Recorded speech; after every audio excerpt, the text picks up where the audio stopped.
السلام عليكم ورحمة الله وبركاته.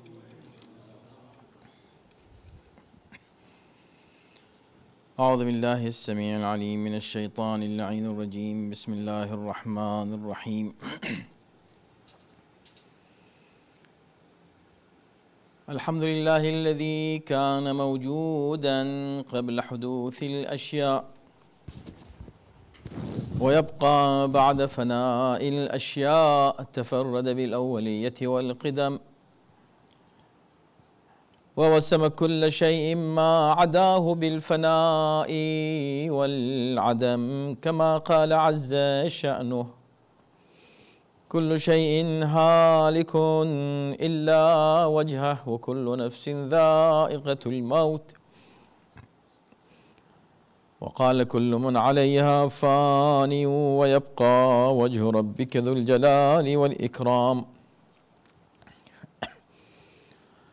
والصلاة والسلام على سيد الأنام، سيدنا ونبينا ومولانا أبي القاسم محمد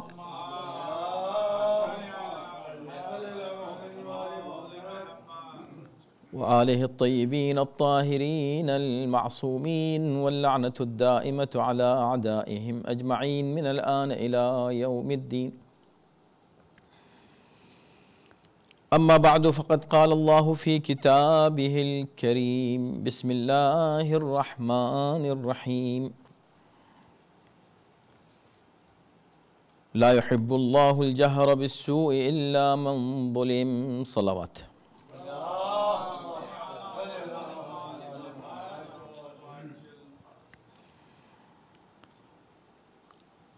So in our discussion on Dua, Makarim al-Akhlaq, we reached to a sentence in which Imam is asking Allah subhanahu wa ta'ala to give him some ability to defend himself. You as a mu'min, you have the right to defend yourself against any wrongdoing, any oppression, anything wrong that somebody is intending towards you. So what you do and how you do, we discussed that in details in previous paragraph. In this one, Imam is asking Allah subhanahu wa ta'ala to give him some capability of at least defending himself. So first he asks Allah to give him some power, yadan ala man zalami, some power against the zalim, against the oppressor, against maybe a tyrant or any wrongdoer, anybody in your family maybe, or a circle of your friends, or the community, or overall anywhere. So if somebody is unfair with you and doing dhulm on you, so you need some power to defend yourself as a defense, not offense, of course. If you be offensive, then you will become the zalim, because you are defending yourself against dhulm. Dhulm is wrong. You cannot repel wrong with wrong. Always repel wrong with goodness, as Quran is saying that very clearly. That should repel wrong with goodness, with ihsan, with ma'roof, with akhlaq. If somebody is wrong with you, you can repel his wrong behavior with your good behavior, as we have the examples in our Imams' seerah and their practice. Many times they have done dhulm, not just physical dhulm, to give them mental torture.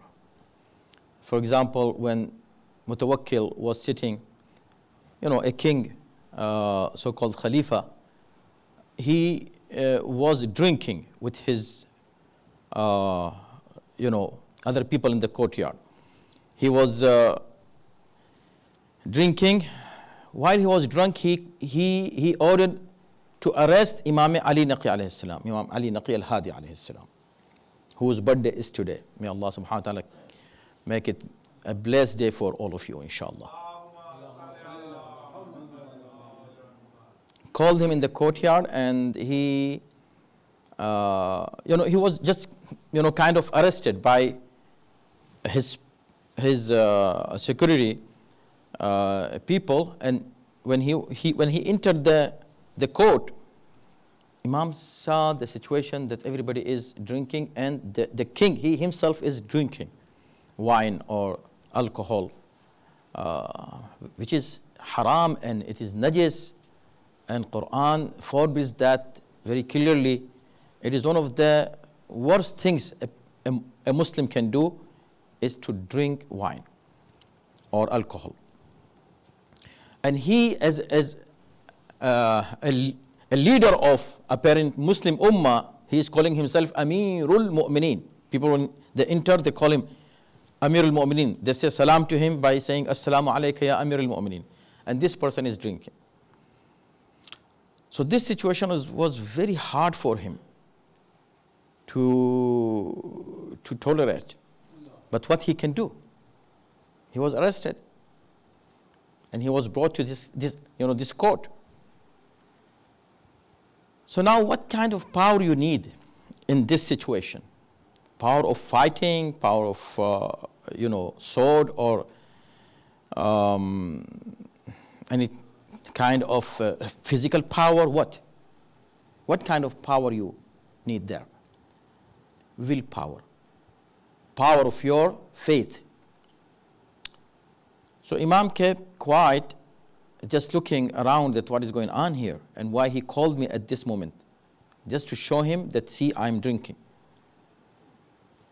This was a kind of mental torture for Imam. When he saw the Imam, he invited him to sit by him. And after he sat by him, close to him, because he was arrested, of course, there were police people. It was, forcefully he was, he was forced to sit there. So he saw, again, he was just silent. He did not say anything yet, until he, who Mutawakkil himself, he offered him, astaghfirullah, to drink with him. See, this torture is more than any kind of physical torture for our Aimma alayhimus salam.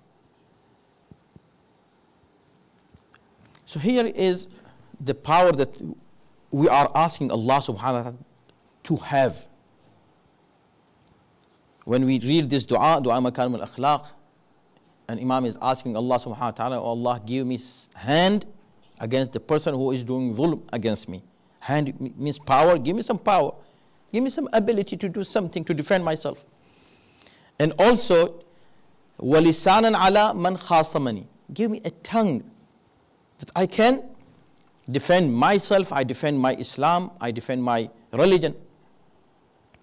When he said, come, drink with us, Imam, astaghfirullah, Rabbi, you're doing a sin, and then you're offering me to be with you. This is not possible. And don't you know that our blood and flesh is clean from such kind of uncleanness and najasat?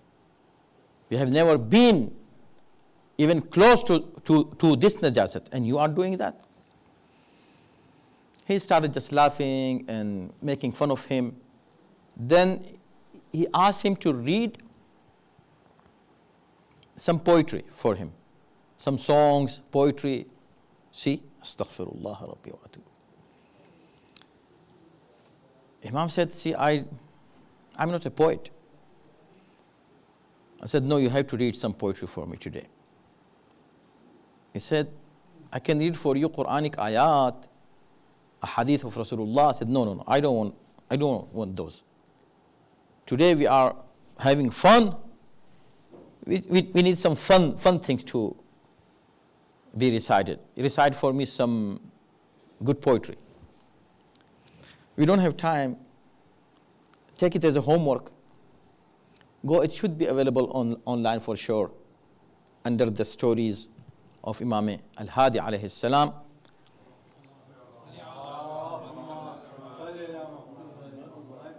And you will find that poem that Imam then recited. He said, okay, let me recite a poem for you. And he started reciting the poem. The whole poem was about the reality of life and death, and reminding anybody who is listening to that poem that in this dunya, whatever you do, one of the couplets was this, that where are those strong kings who had very strong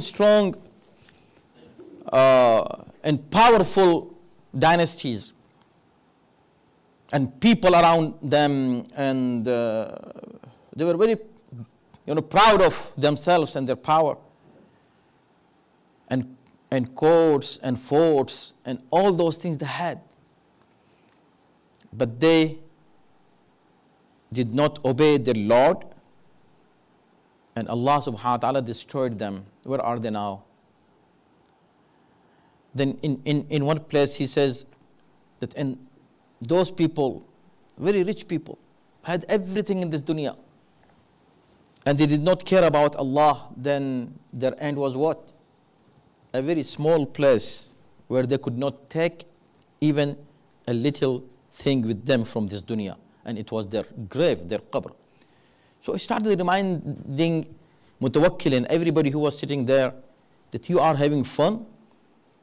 Is this a fun that you forget Allah in your fun? You forget your religion in your fun? You disobey Allah in your fun? What kind of fun is this? One day you are going to return to Him. When you say inna lillahi wa inna ilayhi raji'un, one day you are going to return to Him anyway. And He has all the accounts. Everything you are doing here. وَمَنْ يَعْمَلْ مِثْقَالَ ذَرَّةٍ خَيْرًا يَرَى وَمَنْ يَعْمَلْ مِثْقَالَ ذَرَّةٍ شَرًّا يَرَى. Everything you do here, a little bit, it has been recorded. And is going to be in front of you. وَمَنْ يَعْمَلْ مِثْقَالَ ذَرَّةٍ خَيْرًا يَرَهُ. He will see it. شَرًّا يَرَهُ. He will see it. Khair or shar, anything, good or bad you do, you will see it in front of Allah subhanahu wa ta'ala. Anyway, when Imam started, reading this poetry, so the history says that he heard that and started crying loudly. First he started crying slow, then loud, and then he fainted. That was the effect of the poetry that Imam recited at that moment. Also, although he had said it that I'm not a poet, but still, Imam took the opportunity at the time when he was insisting about the poetry. Imam said, okay, fine, let me recite the poetry for you. That's why Quran talks about the poets. Originally, Quran condemns the poets, but makes an exception by saying, إِلَّا الَّذِينَ آمَنُوا. Only those poets are good who have iman and amal salih. Why? Because the poetry might take you out of your track, but mu'min, he remains always on the right path. He never deviates from the truth and the path of righteousness. So this is a kind of power a mu'min can have in his heart and his mind. When Imam is asking Allah for power, not necessarily physical power. Power of, first of all, sabr, power of tolerance. The tolerance also needs power, right? A person who is weak, he cannot be sabr. Sabr and power go hand in hand. Only powerful people can do sabr. When people say, why Imam Ali alayhi salam did not use his sword? He was a powerful person. He was very brave. Why he kept quiet when everything was going on against him? Why he did not do anything? Why he did not fight? So people think that since he was brave, he's supposed to fight. No. A brave is a person who not every time he is fighting. A brave is a person who does what is necessary, necessary to do and good to do at the time, at the moment. So Imam, he kept quiet, keeping quiet, doing sabr. He did sabr because he was powerful. If he were weak, he would not be able to do sabr. His sabr shows his power. So this is power. And lisanan ala man khasamani, a person who is arguing with me, oh Allah, give me some tongue against him. Tongue against him, what? You have tongue. But tongue means power of convincing a person. See Imam al-Hadi, how he was able to convince him, such a tyrant who was doing something that a regular man cannot do, a regular Muslim will never do. But he is doing it with the title of Amir al-Mu'mineen. It was very serious. And nobody could stop him. Of course, physically nobody could stop him because he was a powerful king. But Imam did stop him with the power of his tongue. So this is what Imam is asking here. We are asking, ala man khasamani, if you have argument against someone or somebody is arguing with you, your action and reaction, what should be? Your reaction should not be physical reaction, not offense, but logical argument. Argument based on logic, reasoning, evidence, truth, haqq. Right?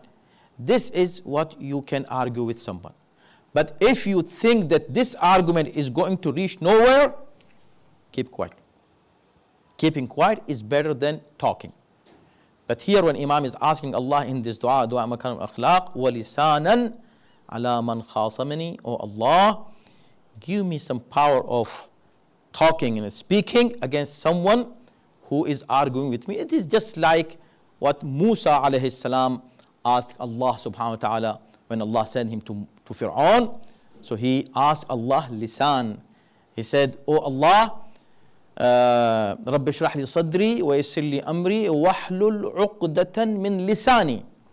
Oh Allah, just give me a tongue that I can go and speak and convey your message easily.